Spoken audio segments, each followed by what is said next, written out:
Welcome to the 23rd episode of Renegade Thinkers Live, a show that promises to be long on marketing insights and short on overhyped buzzwords.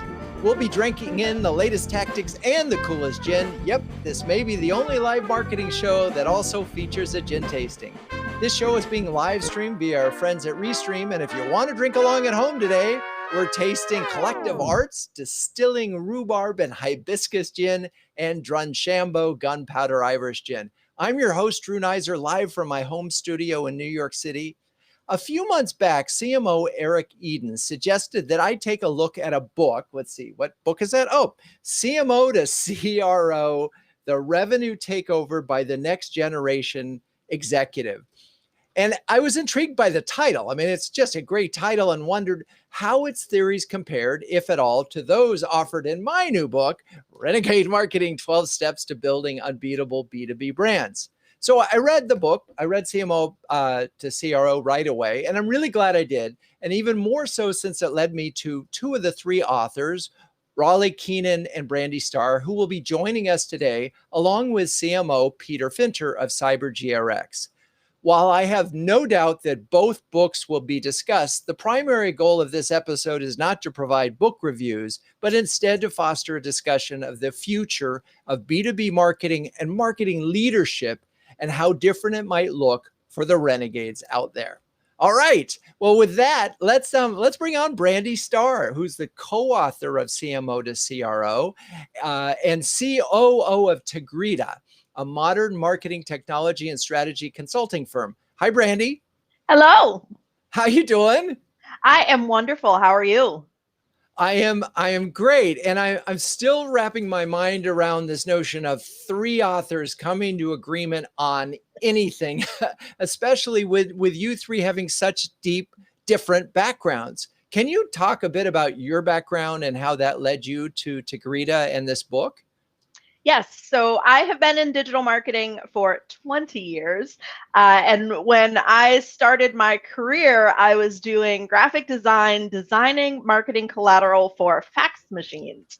And now I don't know that my kids have even ever used a fax machine. And so through that progression, I did a lot of marketing strategy, some data and analytics. And as a part of my former role, I was very, very involved with the marketing automation platform and leveraging technology. And I recognized that I wanted to do a whole lot more of that. So I jumped the fence 6 years ago from the client side to the consulting side and joined Tegrita, and then moved into a leadership role from there. First of all, thank you and apologize. Tegrita. I wanted to go Margarita. I'm sorry. I'm sorry. Most people do. It's all good. I got to tell you, as a brand guy, I'm a big fan of margaritas. I know this is a gin show, but so all right, Tegrita as in integrity. Got it. Yes. But so you're the marketer from the three authors of the book, from what I can gather, and yes. From what it's a tough time out there right now. I'm just curious what challenge you see marketers facing. There's a lot that happens in the industry. There's a lot of different technologies. There's, all the different buzzwords, and a lot of marketers are really trying to figure out what actually works. I think we've gotten through the period of, we're just going to try all these different things because it's the latest thing that everyone's talking about. And now everyone is kind of trying to take a step back, figure out what is actually having impacts for their business, so that they can do more of that. And that is, I see a lot of different themes happening, but they all tie back to the central problem of what's actually working and how do we figure that out. And it's a great question. And it's always sort of been that ultimate marketing challenge. It goes way, way, way back. What are you finding in that area? What's sort of starting to bubble up in terms of what's working and what's not working? What I see a lot is that there's a lot of technology, and for a lot of companies, their tech stack is kind of a mess. They bought a lot of things, they piecemeal things together, they've been trying, to do this, that, and the other, and now there's a lot of focus in scaling back tech stacks, in, kind of sunsetting certain things. There's a detachment from what everyone is considering best in class and a more focus on, best for us. And so that is really what I see as like the key focus is there's all this tech and we got to hone in and figure out what to actually do with it. Yeah, too much tech. So we are so and if you read, I think it's chapter 10 or 11 in my book, it's 11, automate attentively is the thing. And I talk about how so many of the CMOs that I interviewed had gotten up to 30, 40 different technologies. And when they finally do an audit, they go, we don't need 20% of those or 30% of them. And there's this and I know they're not confused about this, but marketing tech, MarTech is not marketing. Yeah. And now I will also tell you that there are many CMOs who will say, hey, Drew, don't go get carried away on that, because there are some technologies out there that are actually saving us time and giving us things back. But I'm curious, and you have this chapter in the book called Too Much Tech, Not Enough Strategy. And so the basic premise there is we're going out, and I know that Forrester had a big number for that, but you're seeing that consistently across your clients, where they're just, you can go in and look at their tech stack and say, yeah, don't need that. Yep, don't need that. And why you do this, and you're understaffed there. Yes. And that chapter is one of my favorite in the book because, I'm a strategist by career. And the key is marketing technology doesn't solve business problems on its own. Marketing technology is going to enable the strategy that is going to solve the business problems. And so what it seems like is a lot of companies just buy stuff. We have this problem, okay, buy a tech for that. We do technology audits and health checks for clients. And I've done some interviews where I talk about what are you using day to day? And we have discovered that they have multiple things to do the same thing. And we even had one client that was actually in the market for a technology that they had 3 other techs that already did that thing. And it was like, okay, what's happening here? And really, it's about getting the right technology that is going to support the strategy. Because that overarching big picture, the marketers know the market, the marketers know the customers. And so you have to put that technology to support those efforts. So I can imagine the CMOs that are listening at this moment are sort of wondering, scratching their head going, okay, which are the ones that I have? Part of it is, and I love the statement, marketing tech doesn't solve strategic problems or is not a strategic solution to a business problem. I just wanted to put a big punctuation point on that. And as a sort of corollary that I see a lot out there in the CMOs that I talk to is they adopt a marketing technology, but it's insufficiently staffed to take advantage of it. There's this notion that this technology will work on its own, and that's not the case, right? Yes, and I think you had it in your book in chapter 11, which was a great quote that said, for essentially, I think it was every 1 to 3 in terms of what you're spending on the tech versus the people. The people have to run the technology, and it is the people that are going to be able to leverage the functionality to do what it needs. And so you do have to be properly staffed, and whether that is internal headcount or outsourced, which is why we exist, because there are a lot of companies that are not able to have the the right expertise, the amount of people to actually run everything. But you have to make sure that you put the bodies and the brains behind the technology so that you can actually get the ROI. All right. Well, that's we couldn't agree more. Thank you for reading my book, or that chapter at least. Thank you for that. All right, let's bring on Raleigh Keenan, who is the CRO of Tegrita. Got it right. Welcome, Raleigh. Yes, you did. Thanks for having me. So your background is in sales, right? Yes.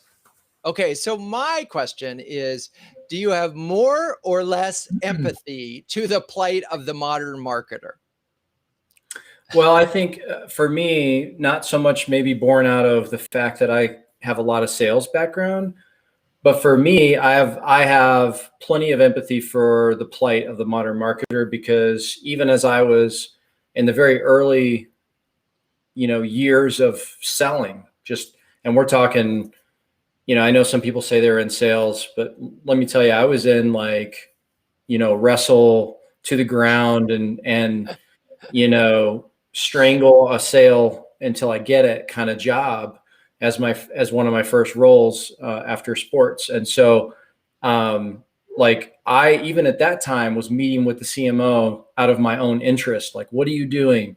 How are you supporting what we're doing? What are we doing that's getting in your way? So I've been in that mindset for a long time, just as, my own interest. Yeah. And it's so interesting that as you sort of as a salesperson and you're going and knocking on doors and, when 7 out of 10 or 8 out of 10 say, who are you and where are you from? And they have no idea. Suddenly salesperson really understands the value of air cover and Right. how marketing creates that. That's right. In our prep call, you mentioned that this book has been really good at provoking conversations with your clients and prospects about organizational structure, technology, and metrics. I'm really curious in terms of the response to the book, what's resonating the most? I think organizational structure has caught the most attention because we knew when we sat down and started to kind of put together what we wanted to communicate to the community and marketing and revenue in general, we knew that organizational structure was just had to happen. Those changes had to happen, and that they're super inconvenient and very, you can't just hide while you're doing it. This involves the CEO, this involves the business. So that hits people the most, and they have a lot of questions, and they have a lot of initial well, that's never going to happen, and then follow up with but how does it work? What will we do? So there's a lot of kind of shock value to that argument, and and how, even though it's super difficult, I guess that is how we might fix it, instead of just trying to collaborate or hire an alignment consultant or something like that. And, I was interested, I was reading the chapter right before we get to the money chapter of the becoming a CMO to CRO. You talk about this organizing MarTech and sales tech under this RevOps group. And I do know several CMOs who have set up this sort of Switzerland-like thing where at least they can get one single view of data, and they've created this sort of dotted line between this group and marketing and sales. And is that essentially the same idea as what you guys are proposing for the RevOps structure? No, I think a couple of ways to look at that would be, number one, setting up that group gives you better visibility into your dysfunction. So I suppose having it front and center is great.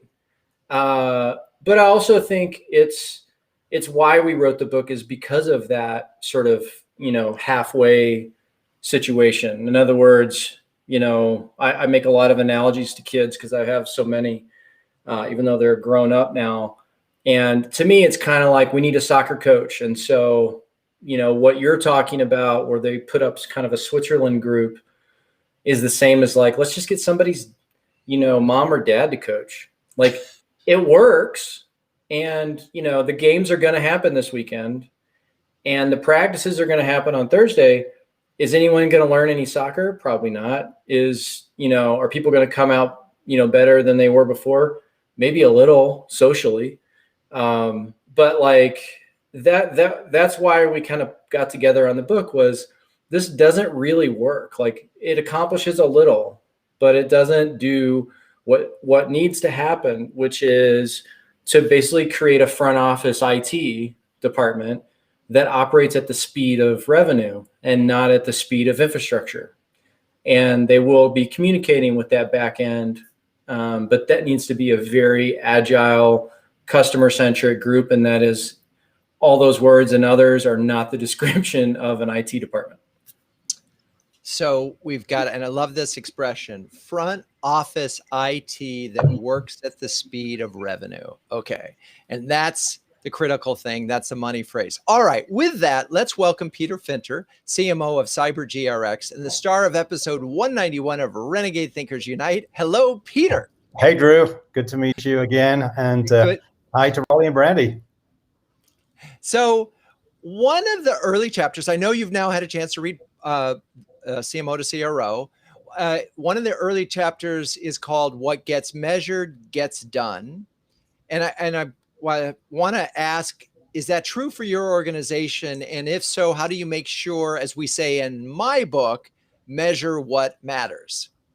I think, so first of all, is it true for our organization? Yes, I would say, despite this being month 4, we have already aligned around goals and KPIs. And KPIs, essentially are, or should be just that, key performance indicators. Some of them focus on output metrics like, ARR, and others are process metrics, which are generally like, for example, the number of meetings you have per week per rep, or number of opportunities that they create that are really leading indicators. But I think the point here is that KPIs are success measures. They're supposed to tell you whether your strategy is working. And to be able to determine that, you better figure out what your strategy is first. What are you trying to accomplish? So what are the business measures that you care about? And then how are you going to get there? And your KPI should then layer into that. And I think that, what I got from the book really was around how should you think about that in the context of an integrated go-to-market model where you have sales and marketing and customer success and customer support all working in tandem around the customer, which we all would acknowledge is not typically how our organizations are established. And so, my final thought on this would be essentially boil it down to fewer, not more metrics. We generally now can track a lot of things, but as Einstein once famously said, not everything that counts can be counted, and not everything that can be counted counts. So let's figure out which are the real levers of the business and focus our efforts on using those as our KPIs. I have a couple of big picture questions, but first I have a little picture question because I think I know the answer. What metrics did you ditch? Yeah, that is a very good question, actually. I am not a fan of MQLs, which puts me in a minority of CMOs because that is the de facto standard, and it's also the way that a lot of benchmarking is done. And I'll tell you right off the bat why that is. It's because it's under the control of the marketing team. And before you all get upset about that, what I mean is you can essentially define an MQL to be whatever you want it to be. You can decide what that lead score needs to look like or what action they needed to have taken before you qualified it as a lead that should be passed over to a BDR or SDR team or whatever you do with your MQLs. And I am resisting the temptation to do that because I hate the concept of a blazing green scorecard, as one of my bosses used to describe it, for marketing when sales is bleeding red. And that happens in a world that's focused on MQLs, in my experience. So there's my pitch for the day. I know, and I'm in complete agreement with you. And there was a moment that was shared in a huddle where it was the first time CMO was presenting for the first time to a board, and went to the board, and it was a male, and he said, I'm so happy. Look at our MQLs. They're killing. We have so many leads in the pipeline. And look at that number. It's so great. And look, it's quarterly after quarter, grow. And so one of the board of directors says to this new CMO, so we're not hitting our numbers. So does that mean sales is not doing their job? And it was at that moment that we realized, okay, number one, I'm never presenting in numbers again without my salesperson approving them. And number two, that metric doesn't matter, right? Because it doesn't matter to the board and it doesn't matter to the executive committee. So why does it matter to the CMO? And so that was the moment. So I think you're on really safe territory without that. And we'll get, at some point, Brandy and Rolly to get their opinion on this, but not quite yet. Because I want to go back to sort of the bigger picture. You talk about having metrics that align with strategy. And so what are we talking about here from a strategy standpoint in order to get the metrics? Because we know we need to grow revenue, right? And you're looking at a revenue target, you're looking at sales has a certain number of leads they do need in order to close, right? Assuming. So what are we talking about from a strategic standpoint that will drive, give me an example that will then drive KPIs? Sure. So I think it's useful for us to sort of put ourselves for a moment in the shoes of either a CEO or a CFO, the people that are actually concerned about the effectiveness of sales and marketing and customer success, because they're managing a portfolio of investments. So if we think about it through that lens, we need to think about the go-to-market team being accountable for spending money, generally on building sales capacity on the one hand, and investing in demand generation and other types of marketing on the other hand. And in the context of a SaaS business, we're always focused on renewals, and therefore customer success becomes part of that solution as well. For them, the real question, meaning for the executive team, the real question is, how do we know that what we're investing is going to deliver the return that we want in the time that we want it? And what are the metrics that we should be keeping an eye on? And so I'll suggest 3 that I have found to be extremely valuable to boil it down. The first is to recognize that the output from marketing that is most meaningful is pipeline creation in the context of that overall end-to-end. And so a useful metric is demand generation ROI. For every dollar I put into demand, how many dollars of pipeline do I create? And that would be metric 1. Metric 2 is how productive are my sales reps in creating new pipeline? So what should I be expecting from each incremental head and in each incremental role that I add? And then the third one would be, how do I convert that pipeline to bookings? And what I found to be quite helpful is to focus on what we call walk-in pipeline. So how much pipeline do you have at the beginning of a quarter, and the ratio of that to the bookings that you make in quarter. One of the reasons I like it is because we are generally dealing with very long sales cycles in most of our businesses, B2B. They could be 2 quarters to 6 quarters in length, and usually are more at the upper end. And if you want to be able to make adjustments to your business, you need to be able to respond more quickly than wait to see if what you did made a difference over 18 months. So you can boil it down to relatively few metrics which align to the overall concerns of the CEO and the CFO. And I've made this generic enough that it really doesn't matter what business you're in. Those principles probably still hold true. There are many subsets that we could go into, indirect versus direct go-to-market models, many other things. But I think at the highest level, it's useful to talk in the language of the CEO and the CFO before we get into the language of marketers and sellers. And so I'm with you to a point, and then I'm missing something. And what I'm sort of missing, and this is what I talk a lot about in my book, is sort of, to me, to be a successful brand, you need to have employees who believe in the brand and can evangelize on the brand. And you need to have customers who love the brand and want to evangelize on the brand. True. And if you don't have metrics against those 2 things, the organization only looks at acquisition as a goal.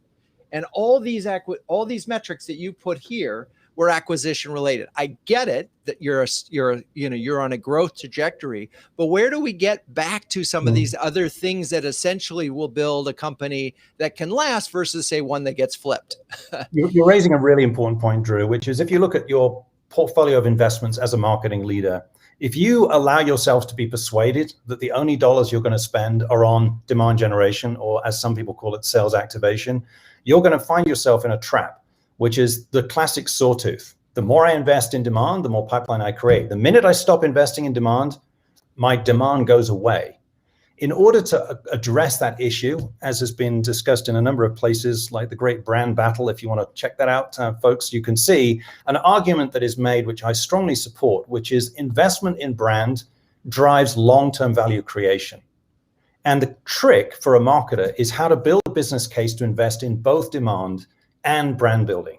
And they complement and feed each other to a degree, but one is less tangible than the other. So therefore, the metrics that we think about in those terms become less about output metrics, because the time frame over which we see the benefits of brand investments are generally extended, and we're more focused then on process metrics.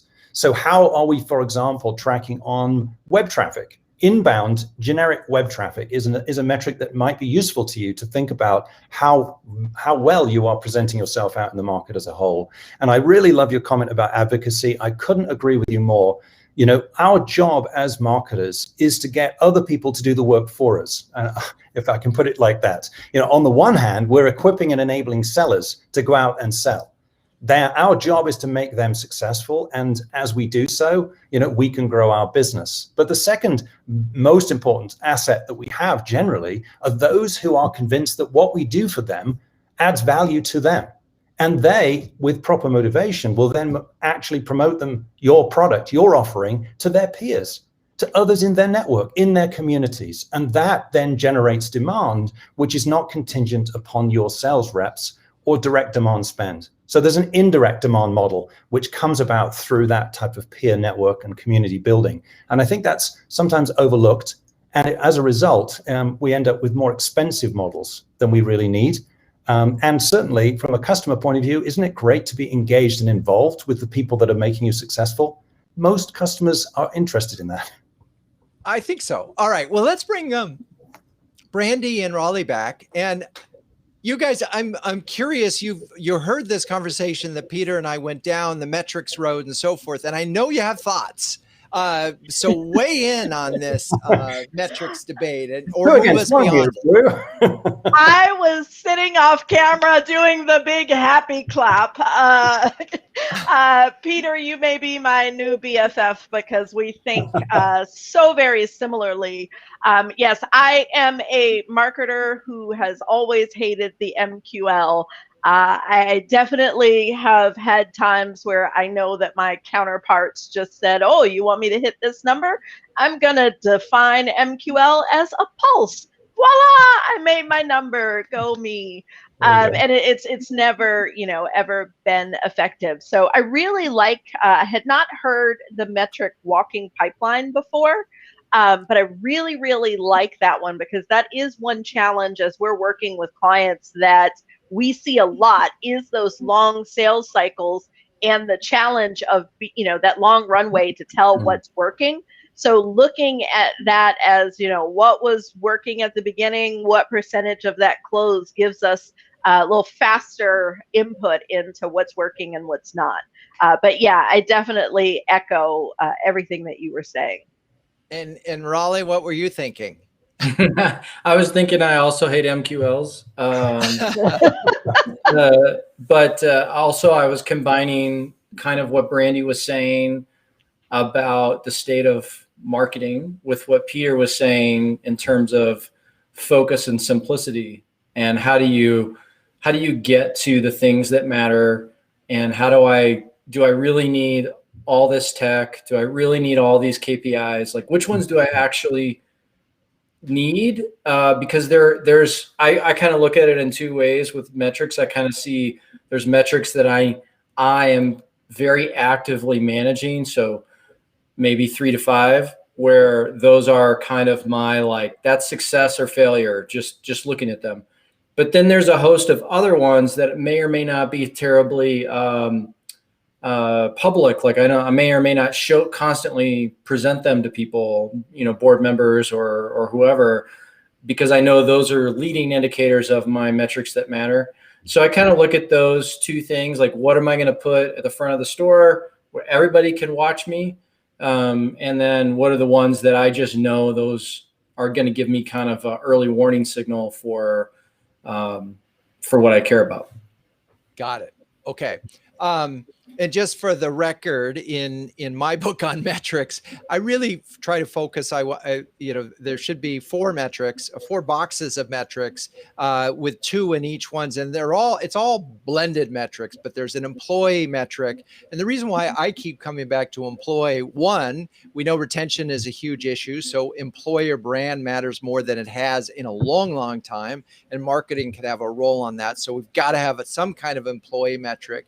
We've got to have a customer metric, and it has to be more than NPS, because NPS is useful because you can have a high NPS score and not get any referrals. So some kind of blended metric for employees, and then customers, and then some kind of pipeline-y like thing. And then I go farther and say there's got to be a bucket for brand health. And, Peter, you talked about that as the long-term thing. I think there are some short-term indicators that can help you with that. But again, it's blended so that you could take things like share of voice and so forth. All right, enough about that.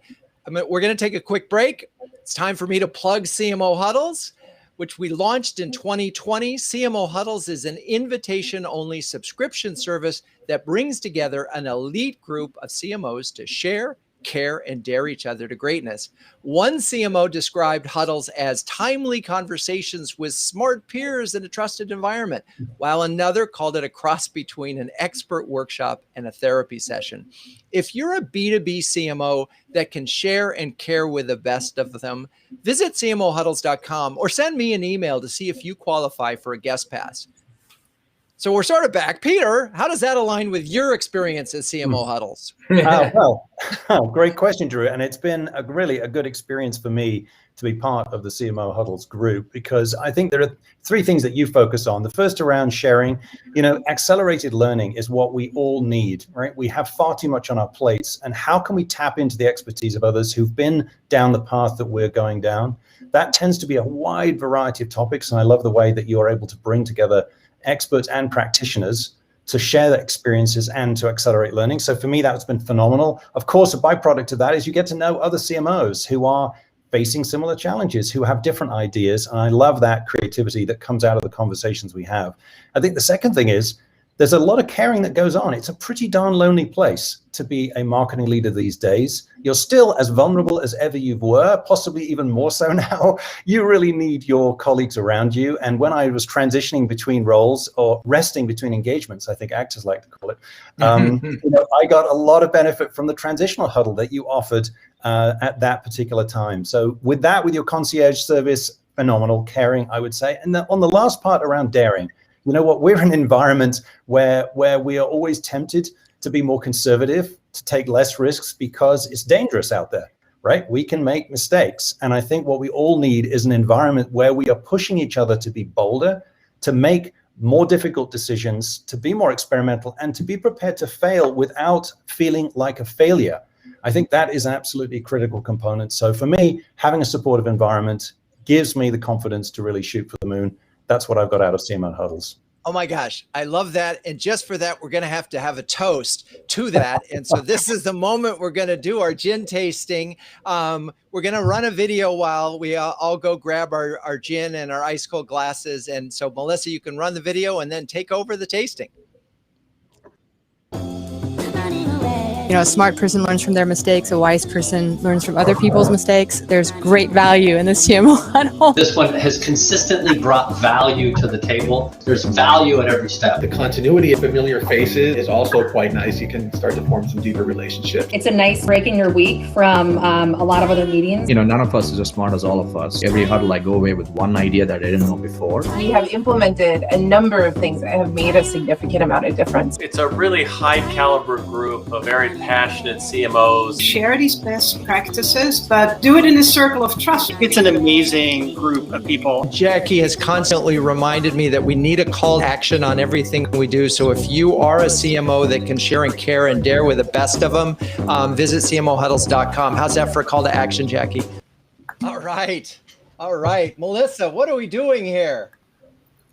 Okay, hi everyone. We're going to be having a taste off today between two different gins.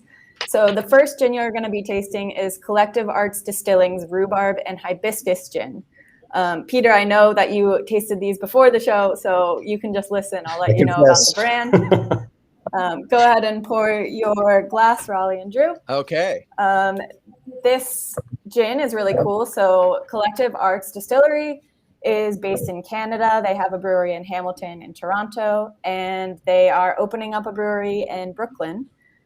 Coming soon. They have 4 different gins, and each gin spotlights a different local artist. So Drew told me that he chose this bottle because of the label. Yep. And this label was designed by a Mexican-American street artist named Curiat. I'm probably pronouncing it wrong. And it's just a really beautiful bottle. Beautiful. It's so cool. They're limited edition labels. So you want to get them as soon as you can when the new line comes out. What do you guys think of this one? It should be a bit floral and maybe tart from the rhubarb. It's so smooth. I am like shocked. I expected the hibiscus and the rhubarb to sort of be a little tangy, and it's not. It's really yummy. What do you think? Was it easy to drink, Rob? Yeah, I would say the same thing. It was smoother than I thought it would be. And it's mostly the smell that's like having me taste it differently, but it's not so much like really strong and overwhelming in the taste. Great. Yeah. Peter, do you remember the difference? You know, it was such a great experience. It's all faded away now. Yes, that's fine. Well, you can let me know which one you like best at the end. So now let's try Drumshanbo Gunpowder Irish Gin. So this bottle, Drew, I don't know if you have it, or Raleigh, you might have the small version of it. Mm-hmm. Yeah. So these bottles were designed to look like old apothecary medicine bottles. And there's a botanical in it called meadowsweet, which was the basis for aspirin when in the 1800s when they first made aspirin. So at Drumshanbo Distillery, which I visited this year, it's in Ireland, they say that you won't get a hangover from this gin. Oh, because it's got aspirin built in? Because it has meadowsweet in it, which has salicylic acid, which was the basis of the generic aspirin. What do you think, Drew? I know that you love this. I do, but I'm telling you, in a straight up taste test, the hibiscus is so much smoother. This one bites back now. Yeah, this one's powerful. I love the way that marketers have gone crazy on this one, because they're now marketing alcohol as the way to solve your hangover. Now that really does take some Yeah, that's it. Especially gins, they have so many botanicals in them, which have all of these alleged health properties. Yeah. Oh boy, I'm gonna let. So pick a winner, Raleigh. I'm gonna go with the freight train and the second one. This thing is like hit me like a ton of bricks. I guess in a good way. Great. Yeah, it's good. It's good. It's just like, but it's full. Now I will tell you which one did you like best?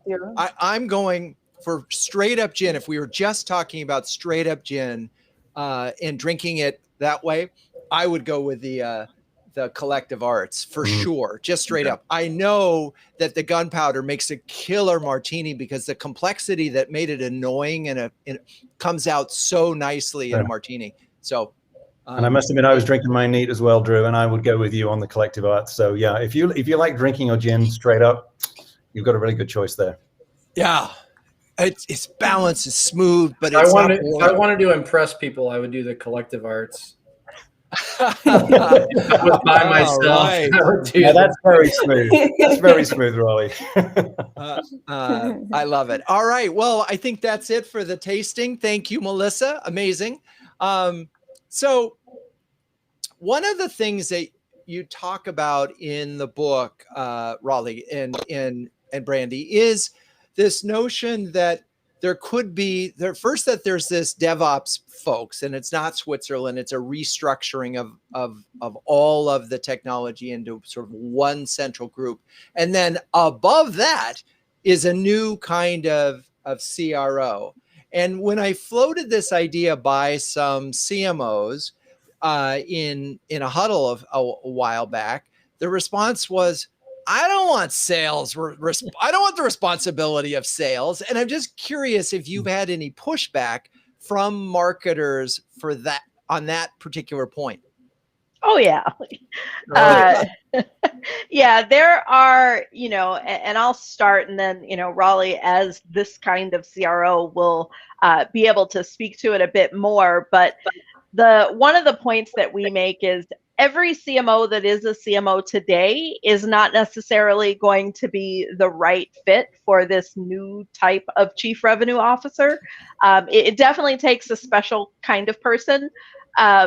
And so we definitely hear the pushback. But the key point here is that we feel like the CMO has the best understanding of what is happening across the business with everything that is touching revenue. The CMO feels the pains of, the silos and the disconnect. And so they are best positioned. And we don't feel that the CMO moving into a CRO role has to necessarily become a sales leader and a sales expert. We do talk about there still being a head of each function, and that might be a VP, depending on the size of the company, that might be a director, but that there would still be someone who heads the sales function and does the things that the head of sales does today, but that person, along with the head of marketing, the head of success, and the head of support, would all roll in to this new CRO role, who is then setting the direction and the goals across the revenue organization. Interesting. So I'm curious, Peter, do you want that job? Actually, in some sense I do, but I would also just take a step back from it for a second and say, why do we think this role needs to exist? That's the essence of the book. It really speaks to this issue that unless we take an end-to-end view of the customer experience and the customer lifecycle from first touch and even pre-first touch, if we're talking about awareness building, all the way through to a successful customer who becomes an advocate for us, as we discussed earlier on. And it's the alignment across the piece that is today dependent on either one of those four leaders taking a leadership role and making it happen from within their own function with their colleagues, or it goes up a notch to a CEO who is typically busy on other things and typically looks back to their sales and marketing leaders in particular and say, why can't you guys just figure it out, right? We're investing in sales and marketing, just get together and decide what to do. So a tremendous amount hinges on the ability of those individuals to partner successfully. And I do believe that there is a partnership model that is successful, and successful companies do figure that out. But as a general rule, it now requires a much more integrated approach, understanding the nuances in each of these discrete functions to understand the implications of making a change in one to the other. And I wanted to also just highlight here something else that's been on my mind, which is this difference between what you might call healthy tension and conflict by design. And I would use that phrase to describe kind of some experiences that we can, Rolly and Brandy and I, I'm sure, can relate to when we've worked with our colleagues in the sales and marketing functions. It can become a highly conflict-oriented environment for the reasons that you highlighted earlier, Drew, which is if marketing measures itself on its MQL production and sales is held accountable for bookings and something's not working, somebody's pointing a finger at somebody else. And so how do you drive that co-ownership piece without losing the accountability? And I think that's why this is a very valuable conversation to be having. And it's a necessary one that may result in an organizational structure that introduces another layer of senior management, which is effectively what we're saying, or it may result in a more collaborative, integrated model that could be built in other ways. And so, Raleigh, I'm interested in because that's what I'm seeing in the sort of the CMOs that seem to get it and understand what you're talking about. They're just going in and saying, I don't show numbers unless I'm with sales. Sales doesn't show numbers unless they're with marketing. They are connected at the hip, and they know that there's overlap and there's a codependency. And in that scenario, have we solved the problem? No. I mean, yeah, I think the book itself is because we know that, sure, if aligning and collaborating would work, there would be no book. And like, it just does, like I was saying, my parent coaching the kids soccer team analogy, you might get a parent who knows something about soccer. It could happen. So you're gambling with a pretty big outcome, and it's not as if this is a new idea and like we invented it and like, oh my gosh, this, why'd you guys just come up with this? And now we're saying we should have been doing it all along. The issue is that this whole interaction with customers has evolved so much and become so digital in nature that you have to change, and you can't just still say, well, this person's in marketing, this leads marketing, it's like, why can't we have a chief? So let's have a chief accounting officer and a chief investment, and have all these people instead of a CFO, like we've gotten to a place with interacting with customers and prospects that this stuff has to come under, a different technology team is part of it, and it has to come under a single leader. And to the point that Brandy was making about who's right, for this, and you asked Peter, would you want that job? Like, I am, as Peter's in the camp of, unpopularity and hating MQLs, although I'm in that club with you. I'm also in the small club of, I don't think anyone can do anything well. So it's a certain kind of person that, loves, the people who are saying, I don't want that job. Exactly. Like they're not built for it. They probably have a hard time getting attention at the boardroom. Like it's the person who has the mix of the accountability and, stealing other people's words, the chutzpah to show up, even though they lost the biggest client and they're going to fix it, and having that and knowing all the things, a CMO has experience and knowledge in all these different teams, all these functions that they're interacting with, sometimes directly, and sometimes they're just handling the fallout of what's happening in support, success, and sales, but they understand it all. And so that person, and we talk about it in the book in that last chapter, is a certain kind of person, and that is ready for that role, that can handle the pressure that comes with being the head of everything sales and everything marketing. And I think a key point here as well is I do agree, Peter, that it is possible. I have seen it where you get a good sales and marketing leader and they are joined at the hip and they have that strong relationship. Number one, that doesn't happen as often as we would need it to. But then even where that does happen, even if we could replicate that relationship in every company, we're still leaving out two key components to revenue.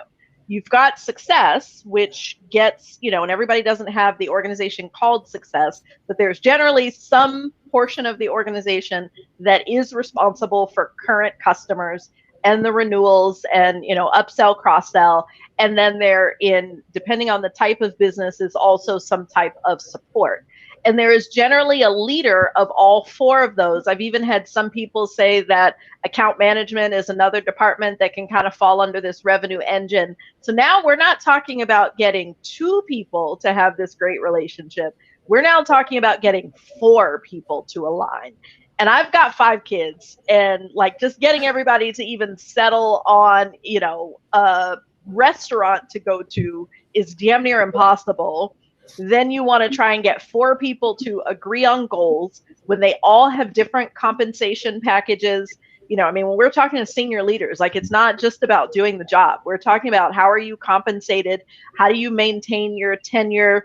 What do you need to do so that you hit your metrics so that you can fully vest, or depending on what the exit strategy is. Like there's a lot of human components that, are kind of the ugly side of the executive tier, but those things play a key role in being able to create this alignment that is really, really difficult to achieve, especially at scale. And so that is why we feel like you got to have this one person who is really incented on revenue across the board, who is then going to have 4 functional leaders who they can then cascade. Here are the priorities, here are the goals, here's how we're going to, tackle customer experience. Now, each of you do your part to align to this one strategy. And that is really why we feel like it has to be that one person that is really looking at the pains, the opportunities, the challenges across revenue. And then you have those functional leaders who are amazing at what they do, who can then support that strategy. And so, Peter, as you hear those things, what I'm curious, how have you, either in your current role, which I know you're just a few months in, but in previous roles, sort of had the where did customer success and where did support sort of fit in relative to your partnership with sales, assuming you had one? Yeah, well, yes, I did. Otherwise, I don't suppose I would have got this job. But I do think, just to react a little bit to the comments that Brandy was just making, I think if the board asked the question, who is responsible for revenue? The answer that they would likely be expecting to hear is that the CEO is going to say, that's my job. My job is to drive the success of the company. And I'm going to hire people who are experts in their domains and ensure that they're aligned, that they have common goals, and that we drive the outcomes that you are expecting from me. So the discussion we're sort of having is kind of like, why is it that the CEO is not able or doing that, if that is indeed the case? The fact that we are still agreeing that there's a need for specialists around sales, marketing, customer success doesn't take away from the need for them to collaborate effectively. They still need to align and be able to work across the board. It doesn't go away just because they have a new boss. And so I think that's something which is in my mind as we think about organizationally, how would we want to evolve? Something that you put in the book that I think is absolutely central to this is what you refer to as customer centricity. I think we would all relate strongly to that idea that says the reason that we're getting this wrong is because we take an inside out view instead of an outside in view. If we thought about the customer journey as a continuum crossing over these different functions and we drove our business that way, I think we would solve some of the problems that we are seeing today, where we start from our functional groups and we try to express our touch points or the things that we care about that are customer related. So I know that's a little bit off topic from what you were just asking, Drew, but no, I think it's exactly on topic. And because what ultimately we are talking about change, and I think in the book, there's sort of two levels of this, is sort of the where you put your technology and how you organize it, and then how you structure. And in both cases of those things, there's a lot of painful disruption that could happen in this area, which is why when we ask, what would Ben Franklin say today? He would say, there are no gains without pains. So thank you, Ben Franklin, for that. But random, I know it's a little random, but it's just part of this show. But we are talking about disruption one way or another in the book and the orientation. And I guess, Peter, I'm going to come back to you and say, why is it so hard? We can sit here, all of us, so four of us can say, we got to put the customer at the center of our organization. And we've heard that. But yet, the Raleigh and Brandy have seen that's not true, that most companies don't. There's looking at revenue and marketing. And so what does it take? And, why is this so painful and hard for companies to do that, to get to this customer-centric approach?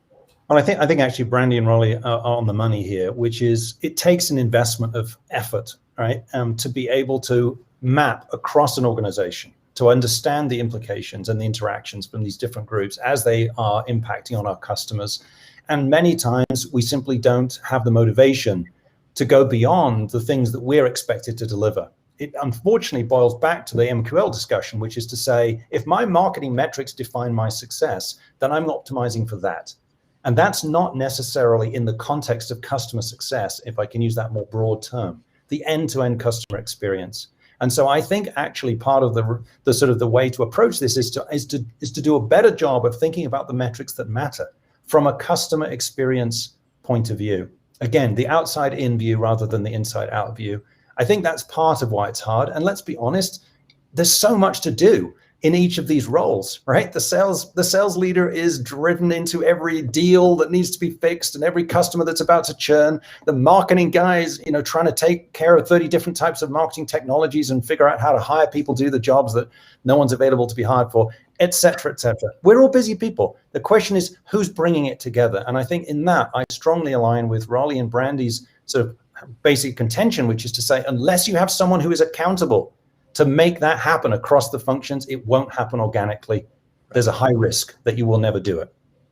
Right. So either the CEO has to step up and say, I'm the guy or gal, I'm the person to bring this all together. And one of the things I think that, Raleigh and Brandy say, because we know most CEOs don't come from marketing, they're more likely to come from sales or finance. They're probably not equipped to do the job that you're describing. Is that a fair assumption?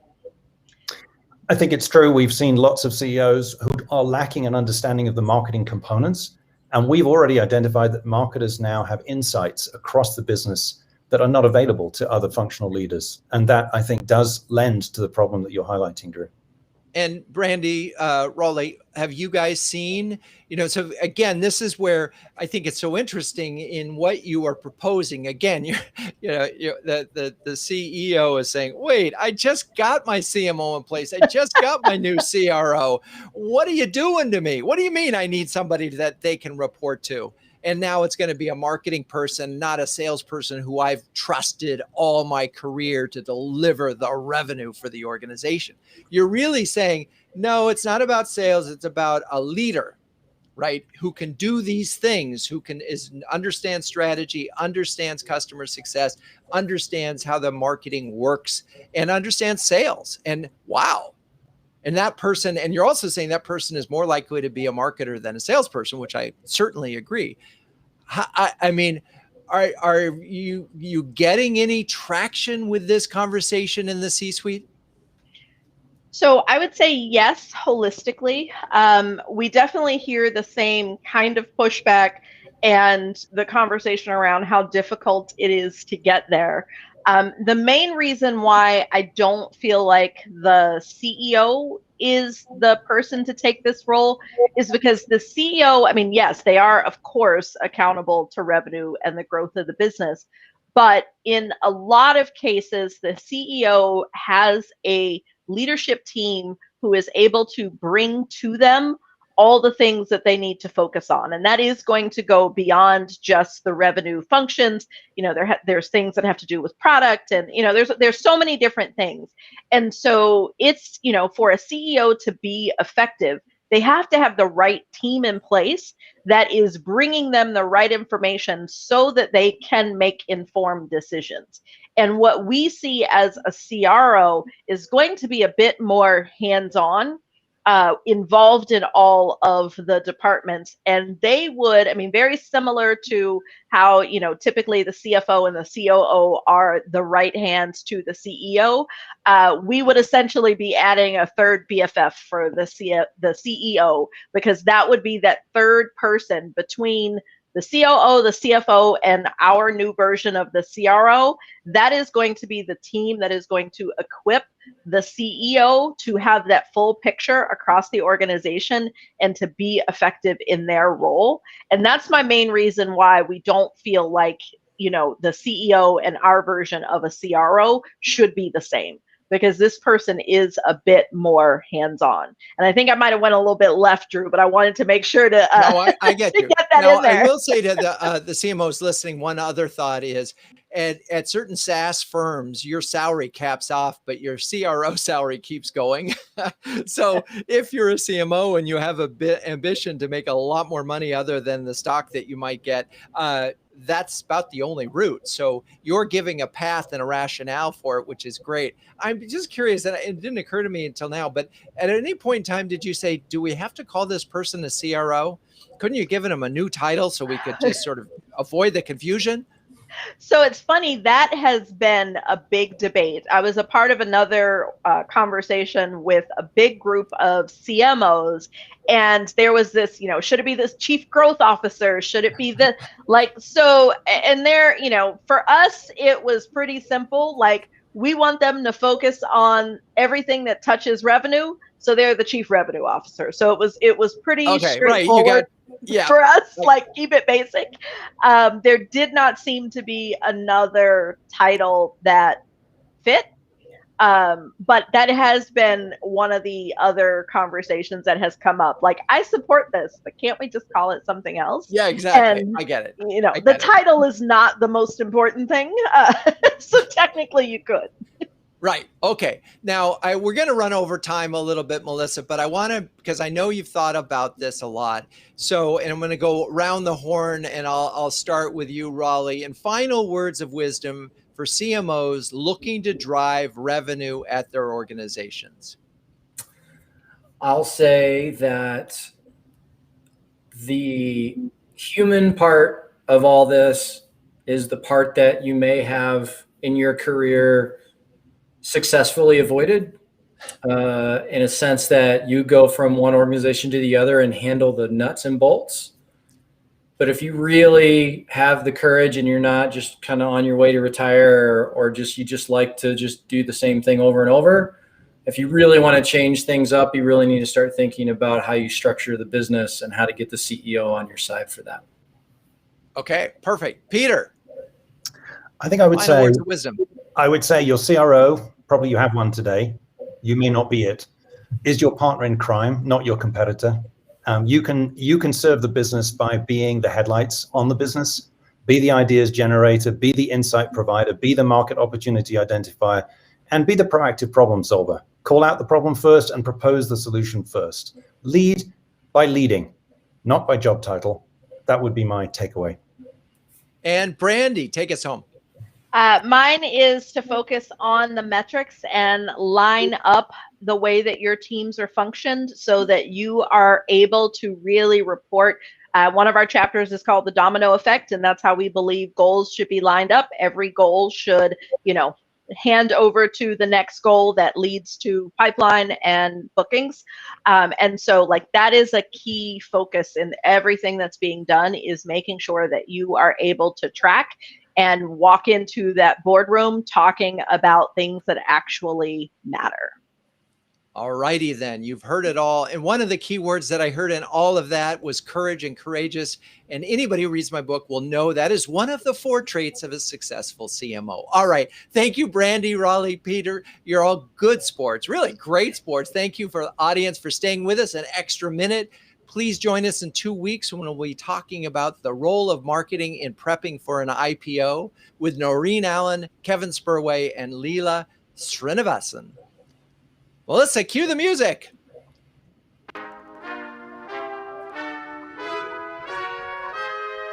Renegade, produced by Melissa Caffrey. For show notes, past episodes, and more about my new book, please visit renegade.com. Curious B2B CMO should all visit CMOHuddles.com. I'm your host, Drew Neisser, and until next time, keep those renegade thinking caps on and strong.